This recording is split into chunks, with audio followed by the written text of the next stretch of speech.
Today we're going to look at the in-game settings for Farming Simulator 25 on PC. From the main menu, you're going to want to go to Options, and in here you're going to have a couple different setups for settings. So the first one that we can see is General Settings. If we go one down, we have Display Settings, and from there you have Controls and Device Input. And I'm just using an Xbox controller. In General Settings, at the top we have Language, which is going to be your single-player language. We also have Multiplayer Language, just obviously, that's what that is. And then Input Help Mode. Now, Auto means you're going to go back and forth between the controller and keyboard, mouse, and any of your peripherals that you've got installed. However, yeah, you could select specifically keyboard or gamepad. Mouse is not on there because it's with keyboard. I go back and forth personally between auto and gamepad, just depending on what I'm doing. Then below that, we have gamepad's steering wheel, so we can turn on or off the ability to use those. For example, my Xbox controller, it would disable it if I turned it off, so I'm gonna leave that on.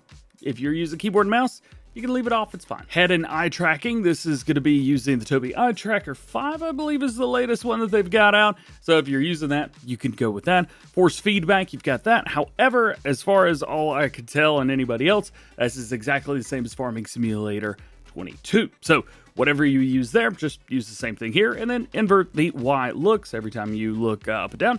Well, it's going to be inverted. Then, of course, after that, we have our sound, but all of that is probably not what you're here for. What you're probably here for is display settings and advanced graphics settings and what's available to you. So I am using an AMD 7950X, not the 3D. I've got an Asus 4090, the ROG Strix edition there, and then I've got 64 gigs of G.Skill Trident Z DDR5. So I can max this out and the computer doesn't care. I'm still going to get more than 60 FPS, but you might not. My best recommendation is to go to the hardware profile and go to recommended or auto, something like that.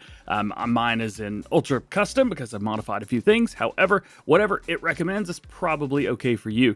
Then you can go to your screen resolution and you could do one of two things. Number one, you can set it to your monitor. For example, I'm using a 27-inch 4K monitor, which will do 144 FPS, but obviously I'm not going to get all of that in the game, and well, I upload YouTube videos, and that maxes out at 60. So there's a reason that I have certain things set. For example, I have VSync turned on and frame rate limit. These are going to be set up for two different things. So think of frame rate limit as when you're in the game and you load up, this is what the frame rate that it's going to stop at. It's going to try to get to that, but sometimes you may get less, but you won't get any more.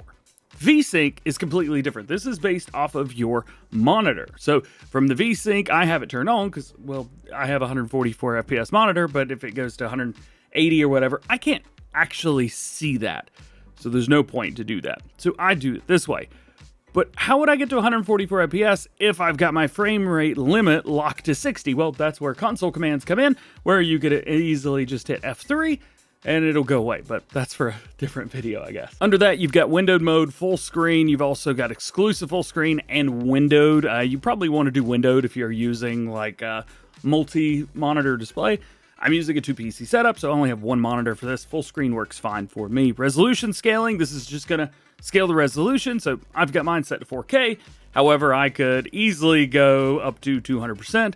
What would that be, 6K, something like that? 200% of that? Yeah, 400% would be 8K, but we won't get into numbers right now. And then, of course, we have brightness. Farm Sim 25 is fairly bright, so you can kind of find where you want. Because I'm making videos, I want people to be able to see what the game actually looks like rather than modifying stuff, so that's why mine's at 1%. And then in-game scale, for the HUD, I generally use 70. However, with Farming Simulator 25, I found that 80 or even 90 works better for me. So you can try it out, see what you like. I wish these things could be changed in the game, but you cannot. These can only be changed in the main menu. Now let's go down to advanced graphic settings, and here is where we really get into the fun stuff.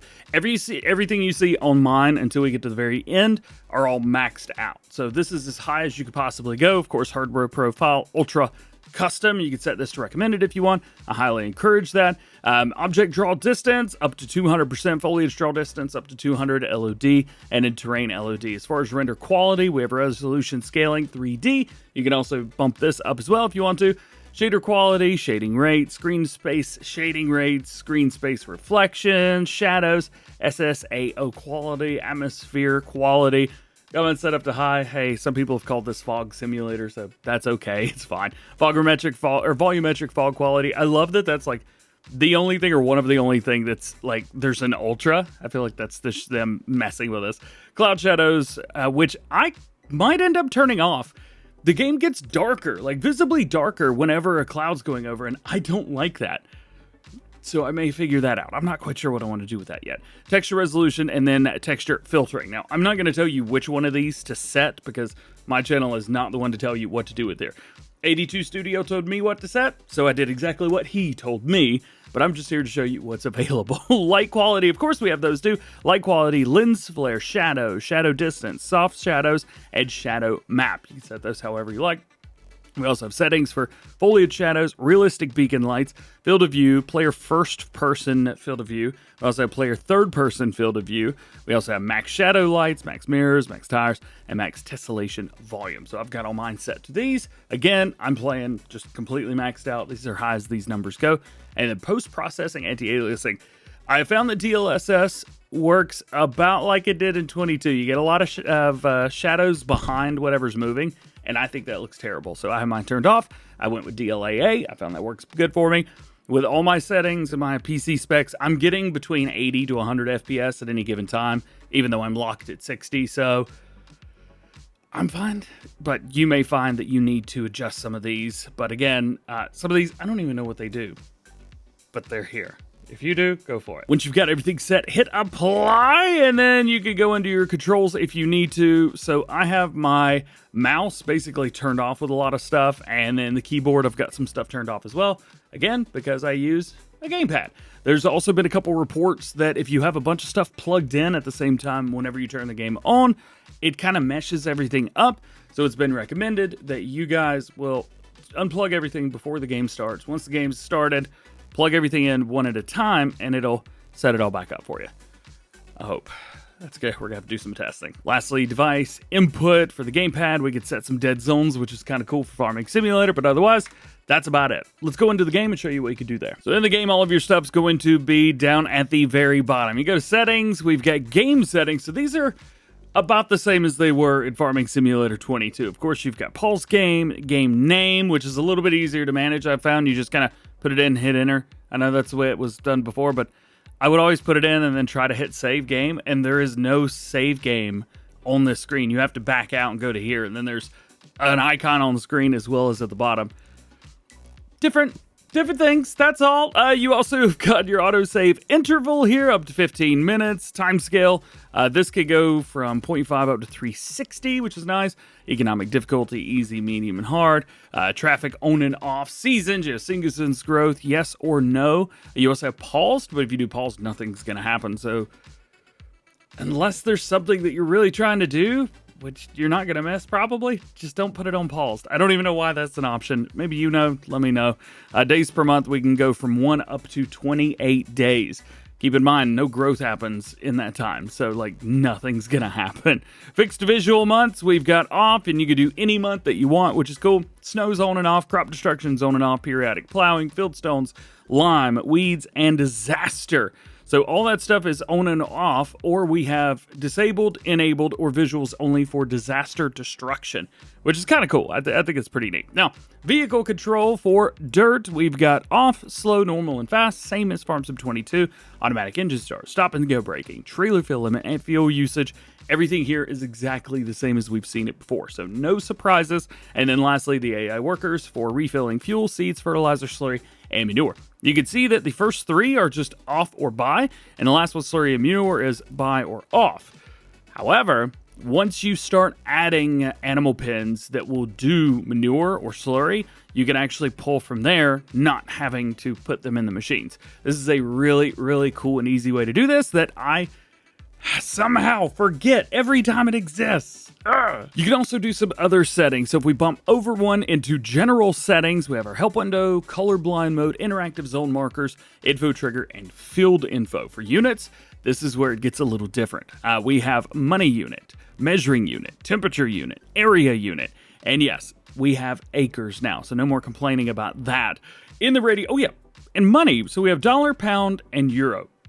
Only those three, arguably the three most popular groups of people playing Farming Simulator. However, you may be in Canada, where they do not use any of those three. It's actually monopoly money up there, according to Clutch. You may be in Mexico, where they use something completely different, or South America, or maybe somewhere else in the world where they don't use these.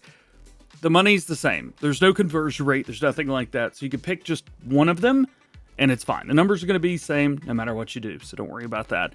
A measuring unit, kilometers or miles, temperature unit, Celsius or Fahrenheit, and area unit, of course, hectares and acres. In the radio, we've got on and off, and then at radio range and always or vehicle on. Because I'm recording and sometimes streaming, I have that turned off completely, but hey, it is what it is. We also have a camera, so reset vehicle camera. This is going to be anytime you get in and out of a vehicle, it's going to reset where the camera was. You may like this, you may not. I don't like this because I like setting it to where I want it, but you can do what you want. That's totally cool. Indoor camera suspension, I've got mine on, and they say if it's turned on, the indoor camera follows the movement of the seat suspension and gives a more realistic feel. And I think it's fun. It's disorienting, but it's fun because, you're not doing it, the screen is. It's weird. Sometimes off is better for this, especially if you get motion sick. Dynamic vehicle camera, you've got that as well. So the vehicle camera will try to stay horizontal with the environment. So let's say you're going up a hill in a tractor, you're still going to kind of be looking straight forward. I have this turned on. How do I have this turned on? This should be off. We also have invert Y look here, so it's kind of different places. Then, input controls. I found that these work best for me, but you could choose what you like. So I've got input controls for easy arm controls on. This basically turns on simplified controls for cranes, and I am as simple as can be, so I need that. Camera sensitivity goes up to 300%, and I need it to be about 500% to play the way that I want, but I'll take it. Vehicle arm sensitivity, you can turn this up as well, but I have it set at 200. Steering back speed, 100. Steering sensitivity. You also have direction change, which is automatic or manual. Manual is, it takes a lot longer to move, so I use automatic. And then gear shift mode, automatic as well, because when I use a controller, I will sometimes want to zoom in and out, and I can't zoom in and out if I'm driving. Super annoying. So I have to literally let off the gas of the brake, then zoom in and out, and then drive again. I hate that, so I have that set to automatic. Speedometer display is kind of neat, so you have engine speed or vehicle speed. Old school style is engine speed, so that's where I like to leave it. Switch to trains on and off. However, you're only going to switch to trains whenever you are renting them. So that's up there. Be nice, we could buy the train, that'd be pretty cool. Input help mode, again, we've seen that before. Wood harvesting, automatic cutting, so tree will automatically be cut after the tree has been delimbed. So you can do that, yes, or you can turn it off. Off is the default, and that's probably where I'm going to leave mine. And then, of course, we have our sound again. Lastly, control switch, again, we have seen. So then, there you go. Those are your controls and settings for Farming Simulator 25 on the PC. I'll also have a version of this for console players as well, so you'll be able to see everything there. Likely won't have anything for Mac, unfortunately. It's pretty much the same as PC anyway, so you can just refer to this. Thank you for watching. Hope you have an awesome day. I'll see you in the next one.